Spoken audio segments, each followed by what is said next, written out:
Hi! Isang scientific na araw ang bati ko sa aking mga mag-aaral. Ang paksa natin ngayon ay tungkol sa life cycle of the selected animals. This week, in Science 4 Quarter 2 Week 4, the learner should be able to understand that different organisms go through life cycle which can be affected by their environment. Construct model of organism that has body parts which can survive.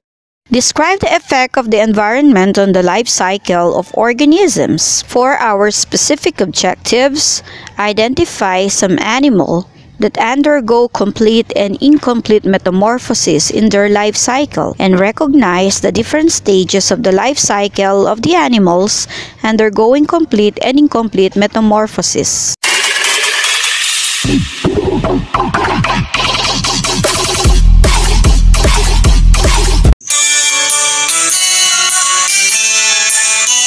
The butterfly life in the tune of the Incy Wincy Spider. A butterfly begins by laying all her eggs. Out pops the caterpillar crawling on its legs. The caterpillar first is very, very thin, but it eats and eats and eats till it bursts out through its skin.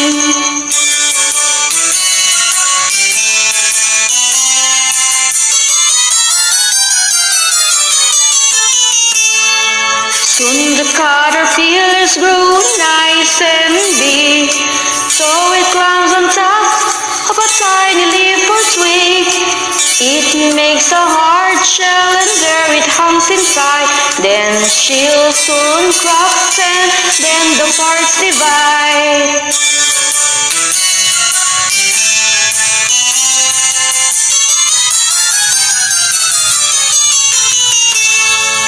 Now here's a fact that's really, really strange. Inside a shell there's been a major change. When the shell opens, what comes out? A beautiful butterfly fluttering about.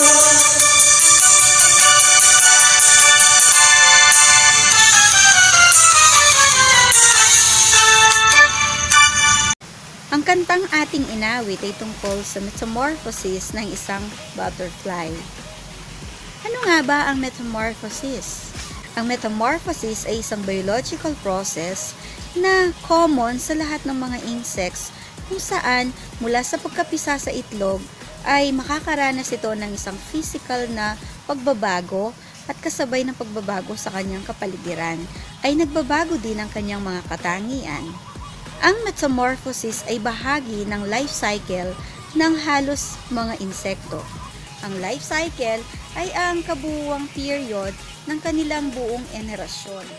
Ang metamorphosis ng mga hayop o mga insekto ay may 4 na stages kung ito ay kumpleto at meron lamang itong 3 stages kung ito naman ay incomplete. Kung ang metamorphosis ay may 4 na stages, ito ay tinatawag na complete metamorphosis.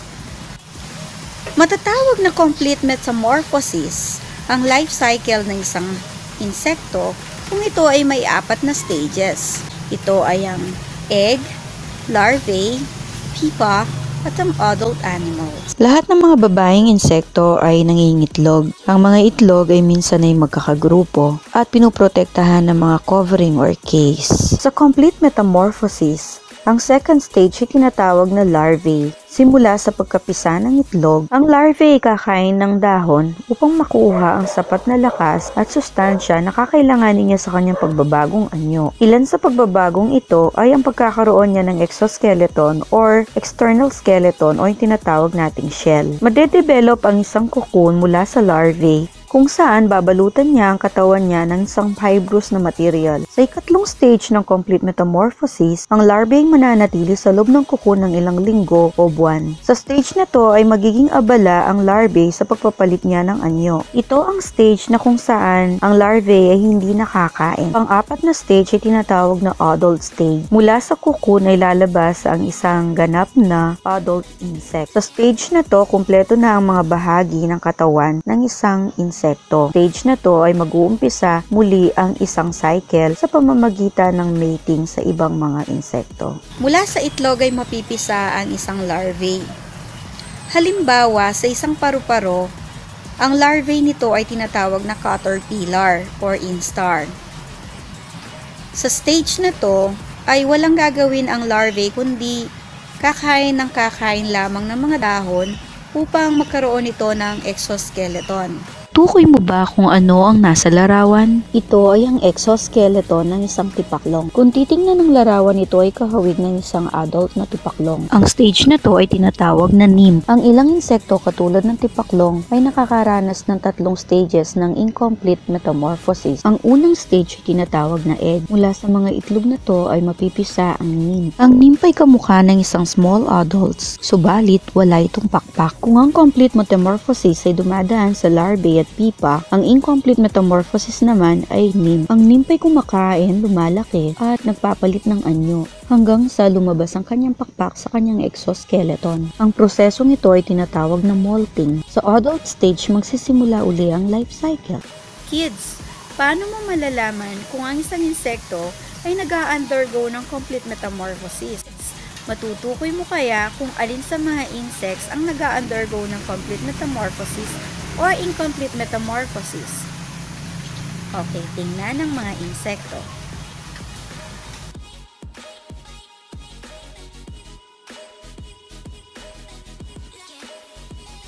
Ito na nag-undergo ng complete metamorphosis ay ang mga sumusunod.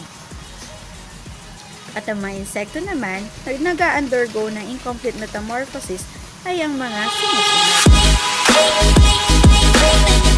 Ang mga insekto ay may mahalagang tungkulin sa ating kapaligiran. Katulad halimbawa ng paru-paro, sa maikling panahon lamang ng kanyang life cycle, ay lubhang mahalaga ang kanyang katungkulan sa pollination at reproduction ng mga bulaklak. Kaya kids, kapag nakakita kayo ng caterpillar o ng paru-paro, huwag natin itong i-harm, huwag natin itong ilagay sa panganib. Bagkus ay masaalagaan pa natin ang mga ito. Ang mga lamok ay mga maliliit na insekto na nabubuhay sa mga lugar na maruruming tubig. Ito ay nagdadala ng dengue kapag nasa adult stage na. Kung sakaling makakita kayo ng mga kitikite o yung mga larval stage ng mosquito, ano ang inyong gagawin para masugpo ang dengue? Sana ay natuto kayo sa ating aralin ngayon. Hanggang sa muli! Yeah.